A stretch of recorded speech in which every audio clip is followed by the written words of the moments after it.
வணக்கம் நண்பர்களே, இன்றைக்கி உங்களுக்காக ஒரு தரமான சம்பவத்தோடு தான் வந்திருக்கேன். இதை கேட்டிங்கன்னா அசந்து போவீங்க. ஏன்னா இதை கேட்டு நானே 2 நாள் தூங்கலை. இப்படிலாம் நடக்குமான்றது ரொம்ப ஆச்சரியமாக இருக்குது. இப்படி ஒரு படத்தை எடுத்து வச்சுருக்காங்க.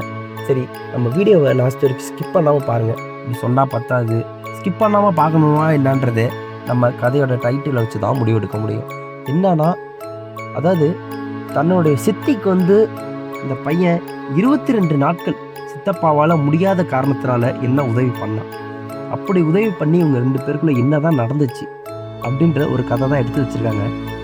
இந்த கதை ரொம்ப ஆச்சரியமாக இருக்கும். இதை லாஸ்ட் வரைக்கும் ஸ்கிப் பண்ணாமல் பாருங்கள். நம்ம சேனலை சப்ஸ்கிரைப் பண்ணாதாங்க, வாங்க சப்ஸ்கிரைப் பண்ணிட்டு போகலாம். சரி, வாங்க வீடியோக்குள்ளே போகலாம். நம்ம கதையில் சுமார் 3 பேர் இருக்காங்க. இதில் சித்தி ஒருத்தவங்க இருக்காங்க, ஒரு பையன் இருக்கான். சித்தி எப்படின்னா, இந்த நம்ம ஹீரோயின் இருக்காங்கல்ல, ஹீரோயினுடைய கணவர் இருக்கார்ல, அவருடைய அண்ணன் பையன். அதாவது இந்த பையனுக்கு இவங்க சித்தி முறை வரும். இந்த பையனுக்கு இன்னும் கல்யாணம் ஆகலை. இந்த பையன் ஒரு இடத்துல படிச்சுட்டு இருக்கான். இந்த பையன் படிச்சுட்டு இருக்க இடத்துல காலேஜ் முடிகிற கண்டிஷன் வருது. இப்படி கண்டிஷன் வரும்போது சரி, அடுத்தது நம்ம ஏதோ ஒரு வேலைக்கு போகணுன்னு அவன் யோசிக்கிறான். அவனை யோசித்தாலும் அவன் காலேஜ் முடித்து அந்த சர்டிஃபிகேட் வரத்துக்கே 6 மாதம் ஆகணுன்ற காரணத்தினால அவன் என்ன பண்ணுறதுன்னு தெரியாமல் வீட்டுக்கு வந்துடுறான். இப்படி வீட்டுக்கு வரும்போது தான் இந்த பையனுக்கும் இவங்க அப்பாவுக்கும் நிறையா பிரச்சனைகளும் சண்டைகளும் நடந்துட்டுருக்கு. இப்படி சண்டைகள் நடந்துட்டு இருக்கும்போது ஓவராக டென்ஷன் ஆகி இவன் வெளில கிளம்புறான். இவன் கிளம்பி எங்கே போனான்றது யாருக்குமே தெரிய வரல. இப்படி நடந்துட்டு இருக்க சுச்சுவேஷனில் தான் திடீர்னு இந்த பையனோட சித்தி கால் பண்ணுறாங்க இவனுக்கு. எங்கடா இருக்க, எங்கே தான் இருக்க, என்ன தான் பண்ணிகிட்ருக்க, ஏன் வீட்டில் இது பண்ண மாட்டேங்கிற, உங்கள் சித்தப்பா கால் பண்ணாலும் ஏன் எடுக்க மாட்டேங்கிறான்ற மாதிரி இந்த சித்தி பேசுகிறாங்க. இந்த சித்தி யாருன்னா, சித்தப்பாவுக்கு 2வது திருமணம் பண்ண ஒரு ஆள் தான். இந்த சித்தி ஃபஸ்ட்டு திருமணம் பண்ணவங்க கூட வாழல. ஏன்னு கேட்டால் எனக்கே தெரியல.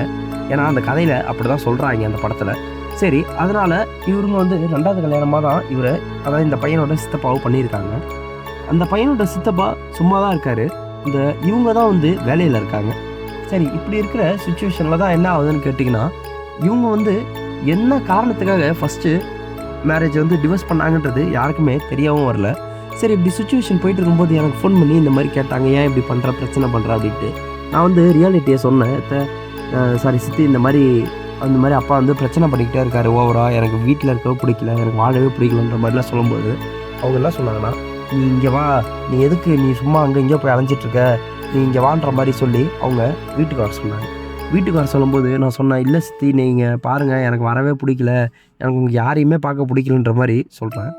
அப்படி சொல்லும்போது என்ன சொல்கிறாங்கன்னா, யாருக்குமே கொடுக்க முடியாத ஒரு சர்ப்ரைஸ் நான் உனக்கு கொடுக்குறேன், நீ வா அப்படின்ற மாதிரி சொல்கிறாங்க. திரும்பி அவங்க சித்தப்பா கால் பண்ணுறாரு. சித்தப்பா கால் பண்ணி எதுக்கு கால் பண்ணுறாருன்னு பார்த்தா, நீ இங்கே வா, உங்கள் சித்தியால் சுத்தமாக முடியல, நீ இல்லாமல் நீ அவங்களுக்கு ஒரு மிகப்பெரிய சர்ப்ரைஸ் கொடுக்க போகிறன்ற மாதிரி சொல்கிறாரு. சரி சொல்லுங்கள் சித்தப்பா எதுன்னு கேட்டால், நான் சொல்ல மாட்டேன், நீ நேரில் வான்ற மாதிரி அவர் சொல்கிறாரு. எனக்கு ஒன்றுமே புரியல, நமக்கு ஏதாவது பணம் கொடுத்து இந்த மாதிரி போகிறாங்களான்ற மாதிரி அப்படின்னு நான் யோசிக்கிறேன். அப்படி யோசிச்சுட்டு இருக்கும்போது தான் என்னன்னு பார்த்தா, வரும்போது தான் அவங்க சித்தி நல்ல தலை நிறைய மல்லிகை பூலாம் வச்சு அந்த பையனை வரவேற்கிறாங்க. எனக்கு இதை பார்த்தாலே ஷாக் ஆகுது. இப்படி இருக்கிற சுச்சுவேஷனில் அவங்க சித்தப்பா சொல்கிறாரு, உங்கள் சித்தி ஒன்றால் நிறையா விஷயம் ஆக வேண்டியது இருக்குது அப்படின்ட்டு. அப்படி அந்த சித்தப்பா சொல்லும்போது தான் இந்த பையன் யோசிக்கிறான், என்னதான் இவர் சொல்ல வர்றாரு அப்படின்ட்டு. ஆனால் இந்த பையன் டேரெக்டாக எதுவுமே கேட்க முடியாமல் அவன் எப்பயும் போல் இந்த வீட்லேயே இருக்கிறான். இந்த வீட்லேயே இருக்கும்போது தான் நைட்டு என்ன கேட்குதுன்னா, நைட்டு கட்டாம்டான்னு சவுண்டு கேட்குது. கட்டாம்டான்னு சவுண்டு கேட்கும்போது இந்த பையன் யோசிக்கிறான், ஓகே ஜாலி தான் போல், ஜாலியாக வேலை செஞ்சிட்ருக்காங்க போலன்ற மாதிரி இவன் நினச்சிட்ருக்கான். இப்படி வேலை செஞ்சிட்ருக்காங்கன்னு நினச்சிட்டு இருக்கும்போது டப்புன்னு ஒரு சத்தம் கேட்குது. அப்படி சத்தம் கேட்கும்போது என்ன சத்தம்னா, இவங்க கத்திகிட்ருக்காங்க, நீங்கள் வேஸ்ட்டு, நீங்கள் எதுக்குமே லாய்க்கு கிடையாதுன்ற மாதிரி ரொம்ப கத்தி கதவை தப்புன்னு சாத்துறாங்க. இப்படி சாத்தும்போது இந்த பையனுக்கே புரிய வருது, ஓகே இவங்களுக்கு இவங்க 2 பேருக்குள்ள இந்த ரிலேஷன்ஷிப்பில் ஏதோ பிரச்சனை இருக்குது போல், அதனால தான் இவங்க வீட்டை விட்டு நம்மளை வர சொல்லியிருக்காங்க. அதனால தான் இவங்க சித்தப்பா கூடயே ஒழுங்காக பேசிக்கிறது இல்லை போலன்றதை இவன் புரிஞ்சுக்கிட்டு இவனை எதுக்கு கூப்பிட்டாங்கன்றதை இவனே புரிஞ்சுக்கிறான். இப்படி புரிஞ்சுக்கும் போது தான் இவனுக்கு ஆசை வந்துடுச்சு. இவனுக்கு ஆசை வரும்போதும் இவனால் போய் கேட்க முடியல. ஆனாலும் யோசிச்சுக்கிட்டே இருக்கான் 2 நாளாக. அவங்களும் கேட்க மாட்டேங்கிறாங்கன்ட்டு என்ன பண்ணுறான்னா, ஒரு ஐடியா பண்ணுறான். அடுத்த நாள் ஒரு 2 நாளுக்குள்ளே போய் கேட்குறான், என்னன்னா, என்னதான் சித்தி உங்களுக்கும் சித்தப்பாக்கும் பிரச்சனை அப்படின்ட்டு. அந்த சித்தி வந்து உனக்கு அது இப்போ தெரிஞ்சுக்க வேண்டிய நேரம் இப்போ இல்லை, நானே சொல்கிறேன் அப்படின்ற மாதிரி சொல்கிறாங்க. திரும்பி 2 நாள் நைட்டு ஃபுல்லாக இதே மாதிரி நடக்குது.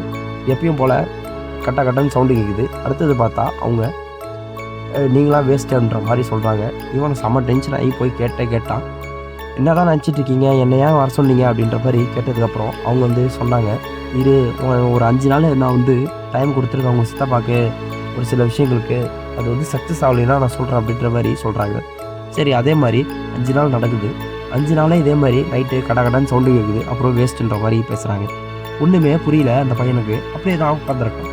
இப்படியே உட்காந்துருக்க சுச்சுவேஷனில் தான் என்ன ஆகுதுன்னு கேட்டிங்கன்னா, 5 நாள் கழிச்சு அவங்க சித்தியை வந்து தப்புன்னு கூப்பிட்டு அவங்க அந்த பையனை சட்டையை பிடிச்சி இழுத்து இங்கே நிமிஷம் வா அப்படின்னாங்க. வான்னு கூப்பிட்டு, இந்த மாதிரி உங்கள் சித்தப்பாட்டனா இதெல்லாம் எதிர்பார்த்தேன், உங்கள் சித்தப்பா வந்து வேஸ்ட்டு, எதுவுமே எதிர்பார்க்க முடியல, இதெல்லாம் வந்து உன்னால் எவ்வளோ நேரம் பண்ண முடியும் என்ன எதிர்த்து பேசுகிறாங்க. இப்படி பேசும்போது இந்த பையன் வந்து ஒன்றுமே புரியாமல் அப்படியே எப்பயும் போல் கேஷுவலாக பேசுகிறான். சித்தி நீங்கள் ரொம்ப தப்பாக பேசுகிறீங்க, என்ன சித்தி பேசுகிறீங்கன்ற மாதிரி இந்த பையன் எதுவுமே தெரியாத மாதிரி ஒரு பால்வாடி மாதிரி பேசுகிறான்னு வச்சுக்கோங்க.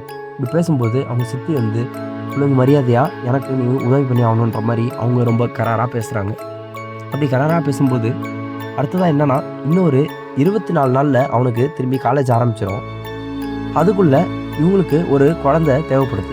இப்படி குழந்தை தேவைப்படுத்தும் போது தான் என்ன யோசிக்கிறாங்கன்னா, இதுக்கு வந்து காரணம், இதுக்கு வந்து இவன் தான் சரியாக இருப்பான்ட்டு இவங்க கணவர், அதாவது இந்த பையனோட சித்தப்பாயிட்டே போய் சொல்கிறாங்க, எனக்கு வந்து இது தேவைப்படுது, இது உன்னால் முடியாது, வெளியில் போய் கெட்ட அசிங்கம், அதனால் இந்த பையன் கூடயே என்னை வந்து சேர்த்து வச்சிருன்ற மாதிரி சொல்கிறாங்க.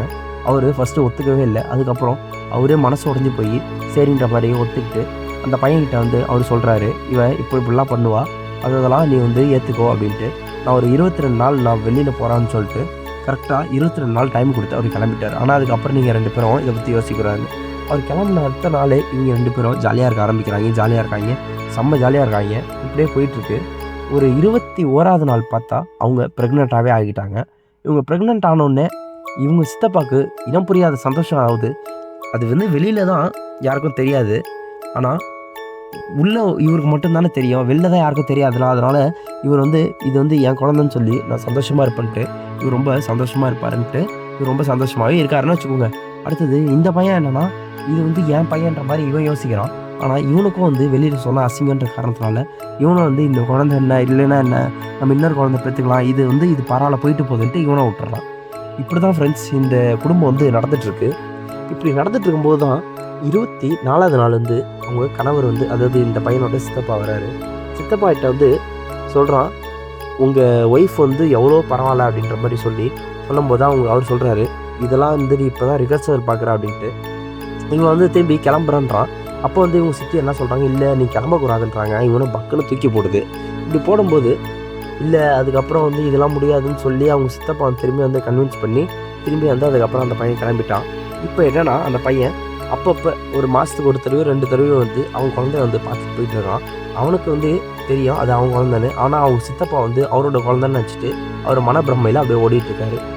இப்பயுமே இந்த சித்தியும் இந்த பையனும் வந்து எப்பப்பெல்லாம் வராங்களோ ஒரு தடவை ஜாலியாக எடுத்து போயிடுறான். இதுதான் ஃப்ரெண்ட்ஸ், இது வந்து எப்படி இப்படி ஒரு குடும்பம் அமைதுன்றது எப்படி யோசிக்கிறானுங்கன்னே தெரில, இப்படி ஒரு படம் எடுக்கணுன்ட்டு. ஓகே ஃப்ரெண்ட்ஸ், அடுத்ததாக ஒரு நல்ல கண்ட்ரியில் சந்திப்போம். இந்த படம் பேர் தெரிஞ்சால் கமெண்ட்டில் சொல்லிட்டு போங்க. நன்றி.